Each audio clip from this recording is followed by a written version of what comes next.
America और चीन को भयंकर ओवरटेक करने की तैयारी में भारत। चीन ने जिस प्लान में खर्च किए अरबों, भारत ने तोड़ दिया वो सपना। भारत के एक ही वार से पीछे छूट गया चीन, अमेरिका भी टेंशन में। तो मोदी ने कर डाला वो काम, बाइडेन, जिनपिंग, पुतिन, सुनक सब हो गए पीछे। दोस्तों, आज एक नहीं, दो नहीं, बल्कि तीन खुशखबरियां हैं और ये तीनों ही खुशखबरियां तेजी से बदले वैश्विक परिदृश्य में भारत की बढ़ती ताकत को दिखाती हैं। दोस्तों, मोदी सरकार जब सत्ता में आई तब उससे पहले तक भारत तकनीक से लेकर हथियार तक और कई इलेक्ट्रॉनिक सामानों पर बाहरी देशों पर भी निर्भर था। कोरोना से पहले तक भारत के पास यहां तक कि खुद के बनाए पीपीई किट भी नहीं थे। भारत त्योहारों का देश है जहां पर अनेक प्रकार के धार्मिक अनुष्ठान होते हैं। कई देवी देवताएं हैं जिनकी अलग अलग तरीके से पूजा वगैरह होती है। लेकिन सोचने वाली बात यह है कि देवी देवताओं की मूर्तियों से लेकर इनकी सजावट तक हर छोटी से छोटी चीज भी बाहर से आती थी। लेकिन जब कोरोना वायरस आया तो भयंकर तबाही मची। तब भारत को स्वदेशीकरण के रास्ते पर चलने का आइडिया आया और मोदी ने आपदा को अवसर में तब्दील करने का नारा दिया। इतना ही नहीं, मोदी सरकार ने स्वदेशीकरण के लिए पूरा जोर लगा दिया। आर्थिक तौर पर देख लीजिए, सैन्य तौर पर देख लीजिए या फिर स्पेस सेक्टर पर हर जगह भारत की कोशिश होने लगी कि कम से कम भारत अपनी जरूरत का सामान खुद ही बनाए। और खुशी की बात यह है कि भारत इसमें सफल भी हुआ है। एक छोटा सा उदाहरण लेते हैं कि कोरोना के टाइम पहनने वाली पीपीई किट होती है जिसे भारत चीन से मंगवाता था। आज इस फील्ड का भारत अकेला सबसे बड़ा देश बन गया है और अब भारत पीपीई किट बनाकर इसका एक्सपोर्ट भी कर रहा है। यानी भारत सिर्फ खुद की जरूरत का बना सामान ही नहीं बनाना चाहता, बल्कि भारत का लक्ष्य है दुनिया में मैन्युफैक्चरिंग का नया खिलाड़ी बनकर सामने आना। इसके लिए कोरोना की दूसरी लहर के समय से ही प्लानिंग पर काम होना शुरू हो गया था। और दोस्तों, सोने पर सुहागा तो तब हुआ जब दुनिया में सबसे बड़ी सप्लाई चेन रखने वाला चीन कोरोना के नए वायरस वेरिएंट से लड़खड़ाने लगा और दुनिया की जो सप्लाई चेन थी वो टूटने लगी। चीन कोई भी सामान निर्यात करने की स्थिति में नहीं रहा। पूरी दुनिया परेशान थी कि अब चीन की जगह कौन लेगा। और ये वही वक्त था जब पूरी दुनिया भारत की ओर देखने लगी थी। भारत के लिए वो मौका था जिसका इंतजार भारत को कई सालों से था। और दोस्तों, भारत का जो सपना था, जो भारत ने रणनीति बनाई थी, उसे पूरा करने का समय आ गया है। और अब मोदी सरकार वो काम करने जा रही है जिसके बाद भारत ग्लोबल मैन्युफैक्चरिंग हब के रूप में सामने आएगा। और इसकी शुरुआत 1 तारीख से यानी 1 फरवरी से हो गई है। ये हम आपको वीडियो में बताएंगे। साथ ही दोस्तों, दूसरी बड़ी गुड न्यूज हम आपको ये बताएंगे कि भारत ने चीन के एक बड़े षड्यंत्र को चकनाचूर कर दिया है। भारत ने चीन के करोड़ों अरबों रुपए के इस चक्रव्यूह को तोड़ दिया है जो बना ही दुनिया के गरीब देशों को फंसाने और उन पर कब्जा करने के लिए हुआ था। और इसका ऐलान हुआ है 1 फरवरी को। ये भी हम आपको बताएंगे। वहीं दोस्तों, जिस अफगानिस्तान के लिए यूएन और ऐसी ही तमाम बड़ी बड़ी संस्थाएं शांति स्थापित करने के लिए नाकाम रही हैं, वहां पर भारत ने झंडा गाड़ दिया है और अपनी कूटनीति से कुछ ऐसा कर दिया है कि अफगानिस्तान के लोग तो छोड़ो, खुद तालिबान भी भारत की जय जयकार करने लगा है। ये सारी बातें हम आपको बताएंगे। लेकिन उससे पहले हम आपको बताएंगे कि मोदी ने किस तरह से दुनिया के सारे बड़े नेताओं को पीछे छोड़कर नंबर 1 की पोजीशन हासिल कर ली है। किस तरह से जिनपिंग, बाइडेन, पुतिन सब के सब मोदी से पीछे रह गए हैं।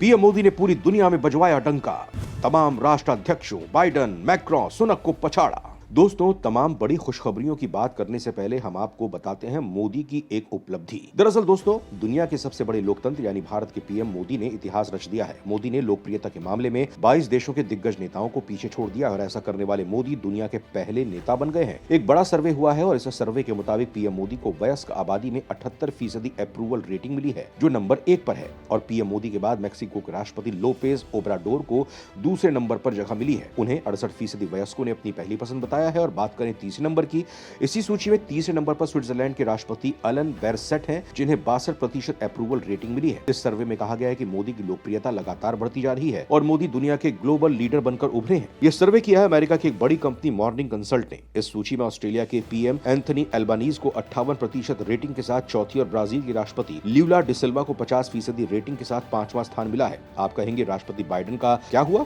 तो दोस्तों, इस लिस्ट में टॉप 5 नेताओं की लिस्ट से बाइडेन बाहर हो चुके हैं और बाइडेन को सिर्फ 40% अप्रूवल रेटिंग मिली है जिनके बाद उन्हें 7वां स्थान मिला है। दोस्तों, पिछले साल भी मोदी नंबर 1 की पोजीशन पर रहे थे। मई 2021 में उन्हें 63% अप्रूवल रेटिंग मिली थी। इसके बाद उनके चाहने वालों की संख्या लगातार बढ़ती जा रही है। सर्वे में पता चला है कि मोदी देश को बिल्कुल सही दिशा में लेकर जा रहे हैं। इस सर्वे में भारत में खासतौर पर शिक्षित लोगों को सर्वेक्षण में शामिल किया गया था। इस सर्वेक्षण में हर जाति, भाषा, समुदाय और धर्म के लोग भी शामिल किए गए थे। यानी आप ये मानकर चल सकते हैं कि जो मोदी सरकार के फैसलों से असहमत होकर सोशल मीडिया पर हथकंडे अपना रहे हैं, उनके इस सर्वे से पोल खुल गई है। दोस्तों, मोदी भारत को चीन जैसे देश के सामने ताकतवर बनाने का संकल्प ले चुके हैं और इसके लिए मोदी सरकार की प्राथमिकताओं में स्वदेशीकरण सबसे अहम है। और इसके लिए मोदी सरकार ने 1 तारीख को कुछ किया है जिसके बाद एक तरफ चीन को टेंशन हो रही है तो दूसरी ओर जो पड़ोसी देश हैं भारत के, वो भारत के फैसलों से खुश होकर नाच रहे हैं। भारत का असली खेल अभी बाकी, पीछे छूट जाएंगे चीन, अमेरिका। भारत बनने जा रहा है ग्लोबल सप्लाई चेन का बड़ा देश। अब भारत बन सकता है ग्लोबल मैन्युफैक्चरिंग हब।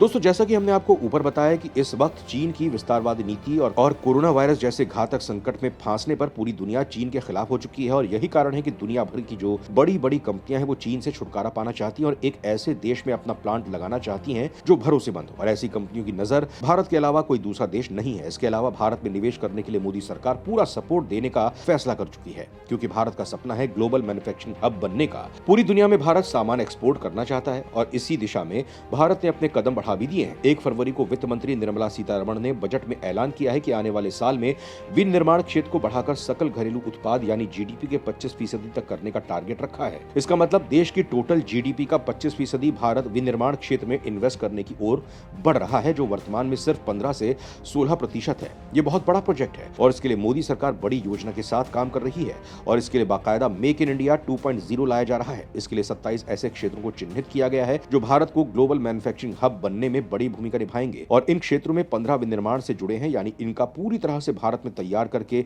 निर्यात किया जाएगा और बाकी के क्षेत्र 12 जुड़े हैं, सर्विस से जुड़े हुए हैं ये। इनके अलावा फर्नीचर, कृषि उत्पाद, कपड़ा, रोबोटिक्स, टेलीविजन और एल्यूमिनियम जैसे क्षेत्रों को भी इसमें शामिल किया गया है और भारत इसको लेकर 2023 में कुछ बड़ा करने वाला है। और दोस्तों, इनके अलावा जो दूसरी बड़ी गुड न्यूज है वो है चीन के एक बड़े सपने को तोड़ना। भारत ने चीन के एक बड़े षड्यंत्रकारी सपने को तोड़ा। एक झटके में भारत ने चीन को लपेट दिया। दोस्तों, भारत ने इस बार जो आम बजट पेश किया है उसमें चीन को करारी चोट दी गई है। दरअसल भारत के जो पड़ोसी देश हैं इनको लेकर चीन हमेशा षड्यंत्र करता रहा है। श्रीलंका को चीन बर्बाद कर ही चुका है, नेपाल को गिरफ्त में ले चुका है, भूटान पर भी चीन की नजरें और अफगानिस्तान की जमीन में गड़ा प्रचुर मात्रा में खनिज संसाधनों को लूटने के लिए चीन कर्ज का लालच देता है और उसके बाद वो उन्हें बर्बाद कर देता है कर्ज नहीं लौटाने पर। और दोस्तों, आप तो जानते हैं भारत दुश्मन को उसी की तरह मात देता है और ऐसा ही किया है भारत ने इस बार आम बजट में पड़ोसियों को भी शामिल कर लिया है। इसके लिए बजट में से भारत के पड़ोसी देशों को मदद पहुंचाने और चीन से छुटकारा दिलाने के लिए अच्छी खासी रकम आवंटित की गई है। बजट में से विभिन्न देशों को विकास सहायता के मद में 5,408 करोड़ रुपए और G20 ग्रुप की भारत की अध्यक्षता के मद में 990 करोड़ रुपए आवंटित किए गए हैं। इसमें कहा गया है कि भारत पड़ोस प्रथम की नीति पर काम करते हुए इन देशों की मदद करने वाला है, यानी ऐसा करते हुए भारत ने चीन को करारी चोट की है। दोस्तों, इस मदद को देखें तो सबसे ज्यादा भारत के साथ काम करने के लिए तैयार रहने वाले भूटान को सबसे ज्यादा मदद दी गई है, जो 2400 करोड़ रुपए है। वहीं मालदीव को 400 करोड़ रुपए, अफगानिस्तान के लिए 200 करोड़ रुपए देने का ऐलान किया गया है। दोस्तों, अफगानिस्तान के लोगों ने इस सहायता के बाद खुशी जाहिर की है। यहां तक कि तालिबान भी भारत के इस ऐलान से खुश नजर आ रहा है। तालिबानी टेकओवर के बाद ऐसा दूसरी बार है जब भारत ने अफगानिस्तान के लिए इतनी बड़ी रकम आवंटित की है। इससे पहले पिछले बजट में भी अफगानिस्तान के लिए खास आवंटन किए गए थे। इस मदद से तालिबान ने कहा है कि वो भारत के साथ जुड़कर काम करना चाहता है। खैर दोस्तों, भारत ने अपने बजट में जो टारगेट फिक्स किए हैं उनको लेकर और इस पूरी रिपोर्ट पर आपका क्या कुछ कहना है, कमेंट में लिखकर जरूर बताएं।